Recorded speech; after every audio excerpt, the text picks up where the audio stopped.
तो फ्रेंड्स, स्वागत है आप सभी का बॉन्ड इक्विटी चैनल में एक बार फिर से। फ्रेंड्स, अपने इस चैनल में मैं जैसा आपको बताता हूं कि मैं कई सारी वीडियोस डालता हूं, जिसमें कि ब्रेकआउट वाली वीडियोस भी डालता हूं, कुछ इन्फॉर्मेशन वीडियोस भी डालता हूं। तो बॉन्ड इक्विटी चैनल में आप हर तरह की वीडियोस, इन्फॉर्मेशनल और ब्रेकआउट रिलेटेड वीडियोस भी देख सकते हैं। या आप देख सकते हैं, यहाँ पर मैंने एक प्रीव्यू दिखाया है। यहाँ पर आप देख सकते हैं, ये बनेगा अगला नीलकमल। इस वीडियो को भी आप जाकर ज़रूर देखें, इसमें बहुत ही अच्छी इन्फॉर्मेशन है, बहुत ही अच्छे इसके टारगेट्स हैं। आदित्य बिरला फैशन, दमदार ब्रेकआउट, तो इस तरह की वीडियोस में डाली हुई हैं। केपीआर मिल्स रिकमेंड किया था मैंने, 1200 पे 1750 का अचीव हो चुका है और 3.5 साल बाद का ब्रेकआउट है। ये भी आप देख सकते हैं, ये वीडियो में डाली है। तो आप बहुत सी वीडियोस को यहाँ पर पाएंगे जिसमें बहुत जल्द टारगेट्स आते हुए दिखाई पड़े हैं और कुछ इन्फॉर्मेशनल वीडियोस भी हैं। तो आज की वीडियो भी कुछ ऐसी होने वाली है, जैसे कि मैंने आपको बताया कि जेंसार टेक्नोलॉजी और डेटामेटिक्स ग्लोबल, तो इन दो पर ये वीडियो है। इस वीडियो को ध्यान से देखें और लाइक ज़रूर करें। अगर आपको वीडियो अच्छी लगे, पसंद आए, तो लाइक ज़रूर करें। लाइक करना ना भूलें। एक लाइक करने से आपका कुछ नहीं बिगड़ता, लेकिन मुझको ज़रूर मिलता है फ़ायदा, कि मुझको एक मोटिवेशन मिलता है। मैं आप लोगों के लिए इस तरह की वीडियोज़ डालता रहता हूँ। चलिए फ्रेंड्स, आगे बढ़ते हैं फटाफट वीडियो के साथ। तो फ्रेंड्स, यहाँ पर मैंने ओपन कर लिया है जेंसार टेक का वीकली चार्ट। तो यहाँ पर सबसे पहले मैं बात करूँगा वॉल्यूम की। देखिए, वॉल्यूम के साथ यहाँ पर ब्रेकआउट हुआ है। ये अपने 52 वीक हाई के ऊपर निकला है। तो आप देखेंगे ग्रीन कैंडल बनी है वॉल्यूम की यहाँ पर। तो अब मैं बात करूँगा इसके टारगेट की। टारगेट से पहले मैं आपको बता दूं कि ब्रेकआउट लेवल क्या है। यहाँ पर आप देखें, जो ब्रेकआउट लेवल है करीब 350 रुपये के ऊपर इसका ब्रेकआउट लेवल है और उसके ऊपर की क्लोजिंग मिली है, वो भी वीकली क्लोजिंग मिली है। तो यहाँ पर क्लोजिंग हुई है 377.65 पर फ्राइडे को। ऑलराइट, आज है 17 जुलाई 2021 जब मैं वीडियो बना रहा हूँ। ऑलराइट, कल 16 जुलाई 2021 को उसकी क्लोजिंग 377.65 पर हुई है। तो मैं इसके टारगेट निकालने की कोशिश करूंगा। इसका जो टारगेट देखिए, इसके बहुत दूर का टारगेट है। टेक्नोलॉजी शेयर्स में तेज़ी बनी हुई है और आगे भी ये तेज़ी दमदार बनी रहेगी। लेकिन मैं जो बात कर रहा हूँ, अभी आपको मैं दो टारगेट देने वाला हूँ, शॉर्ट टर्म और मिड टर्म के लिए। हो सकता है शॉर्ट टर्म बहुत शॉर्ट टर्म हो जाए और मिड टर्म एक शॉर्ट टर्म हो जाए, यानी कि जो मिड टर्म का टारगेट होगा वो शायद शॉर्ट टर्म के टारगेट में आ जाए। ऑलराइट, तो मैं आपको बताता हूँ टारगेट क्या है। मैं सबसे पहले यहाँ पर ट्रेंड लाइन का यूज़ करूँगा। यहाँ पर आप देखिए, ट्रेंड लाइन के हिसाब से ये जो इसका हाई था, यहाँ से पकड़ने की कोशिश करूँगा। इसके हिसाब से ये ट्रेंड है। ये देखिए यहाँ पर, ये देखिए, ये करीब करीब उसी लेवल के आसपास यहाँ पर इसने क्लोजिंग दी है, जो इसका ट्रेंड लाइन का जो एक रेजिस्टेंस बना हुआ है यहाँ पर। ठीक है, तो अगर यहाँ पर ये सस्टेन करता है, यहाँ पर इसके ऊपर निकलता है, तो इसके जो टारगेट होंगे वो भी मैं आपको बताना चाहूँगा इसके टारगेट क्या होंगे। लेकिन यहाँ पर इसको सस्टेन करना चाहिए, यानी कि 377 के ऊपर अगर ये ओपन होता है, सस्टेन करता है मंडे को, तो यहाँ पर इसके टारगेट करीब करीब 400 रुपये तक के होने चाहिए। ऑलराइट फ्रेंड्स, 400 रुपये का इसका टारगेट होगा, ये ऐसा मेरा मानना है।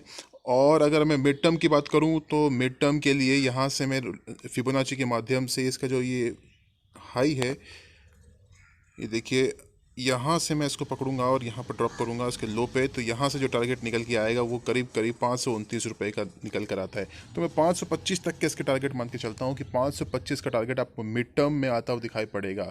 अब देखिए, जिस प्रकार की रैली टेक्नोलॉजी शेयर्स में आ रही है, तो ये रैली बरकरार रहेगी। और ऐसा मुझे लगता है कि जो मिड कैप साइज़ के जो स्टॉक्स हैं, उनमें ये तेज़ी और भी ज़्यादा बरकरार रहने वाली है। तो यकीन मानिए, ये टारगेट आपको बहुत ही जल्द आता हुआ दिखाई पड़ सकता है। हो सकता है 2 महीने के अंदर। यहाँ से आप अगर कैलकुलेट करें, तो मेरा ऐसा मानना है कि यहाँ से करीब करीब 40% अप का टारगेट है। 1 से 2 महीने के अंदर ये आता हुआ दिखाई पड़ना चाहिए। तो पहला जो टारगेट है, जो एक हो सकता है कि आपको बहुत कम समय में, 1-2 दिन के अंदर, एक हफ्ते के अंदर, 15 दिन के अंदर वो आ जाए, 400 रुपये का टारगेट है। बहुत ही नज़दीक का टारगेट है, यानी कि यहाँ से 23 पॉइंट्स ऊपर का टारगेट है। यानी कि अगर आप कैलकुलेट करें तो करीब 6% का ऊपर का टारगेट है, जो कि आपको बहुत जल्द आता हुआ दिखाई पड़ेगा। और 525 का टारगेट है, जो मिड टर्म में आता हुआ दिखाई पड़ेगा। तो फ्रेंड्स, इसमें आपको, अगर आपने पोजीशन बना के रखी है, तो इसमें होल्ड किए रहें और चाहे तो इसमें पोजीशन बना सकते हैं। अगर नीचे आता है, तो आपको नीचे किन लेवल का वेट करना चाहिए, जो उसका ब्रेकआउट लेवल है, यानी कि करीब 350 रुपये का लेवल। 350 लेवल के आसपास अगर आपको मिलता है, तो आपको डेफिनेटली इसमें बाय करना चाहिए। आपको बहुत जल्द 400 पहला टारगेट और सेकंड टारगेट आपको 525 रुपये का आता हुआ दिखाई पड़ेगा। तो अब चलता हूँ मैं अगले स्टॉक की तरफ। तो अब मैं ले आया हूँ आपको डेटामेटिक्स के चार्ट पर।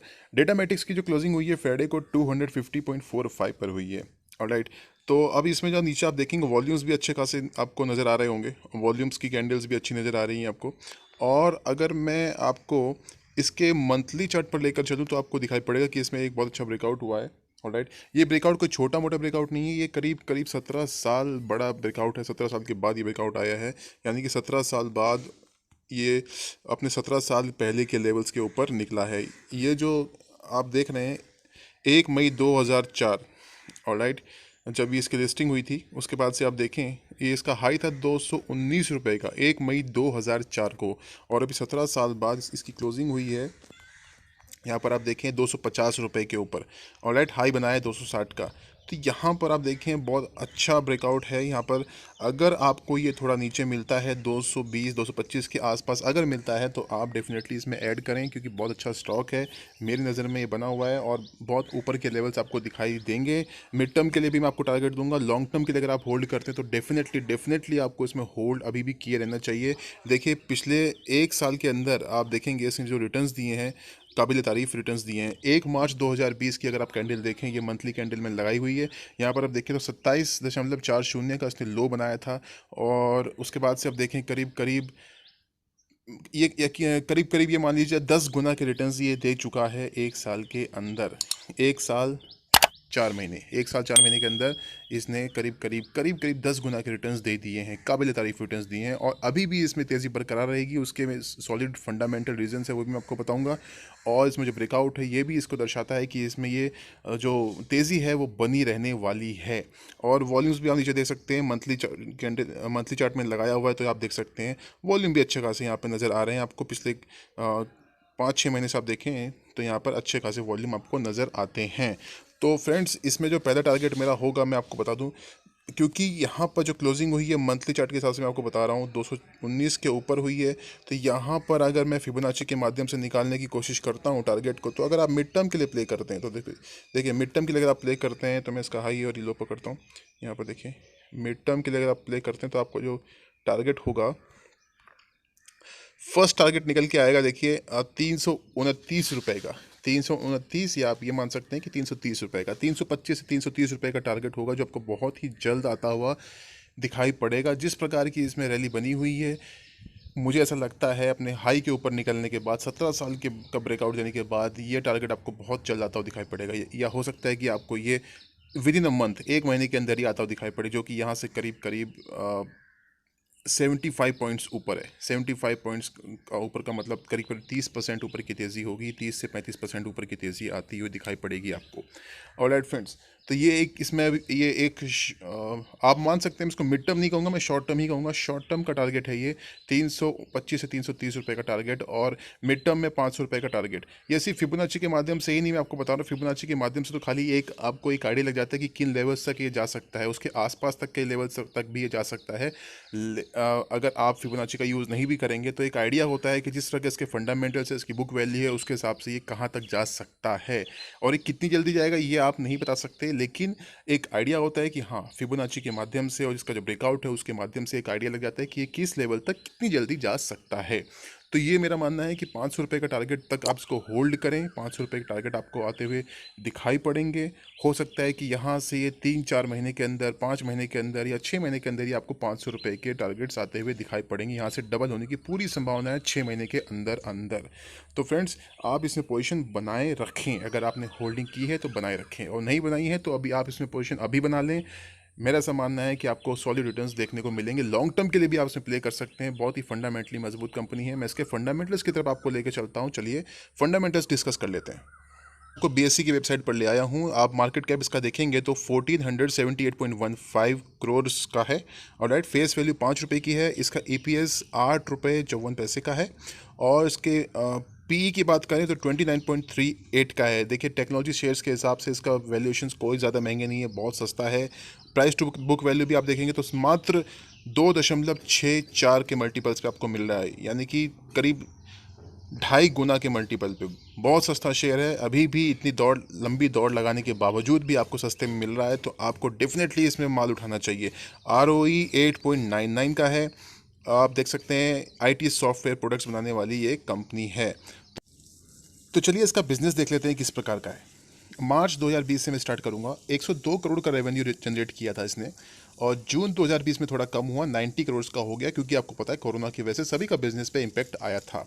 और सितंबर 2020 में 94 करोड़ का रेवेन्यू, दिसंबर 20 में 113 करोड़ का रेवेन्यू, और फिर अभी मार्च 2021 में 125 करोड़ का रेवेन्यू। तो अगर आप देखें इसकी सेल्स, इसका रेवेन्यू लगातार बढ़ रहा है।